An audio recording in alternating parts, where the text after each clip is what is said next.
ब्रह्ममुरारिसुरार्चितलिङ्गम् निर्मलभासितशोभितलिङ्गम् जन्मज दुःखविनाशकलिङ्गम् तत्प्रणमामि सदा शिवलिङ्गम्।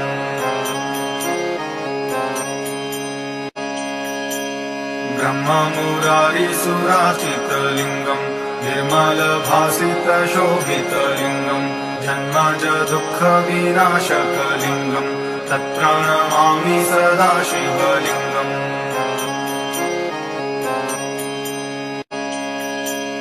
ब्रह्ममुरारिसुरार्चितलिङ्गम् निर्मलभासितशोभितलिङ्गम् जन्मज दुःखविनाशकलिङ्गम् तत्प्रणमामि सदा शिवलिङ्गम्।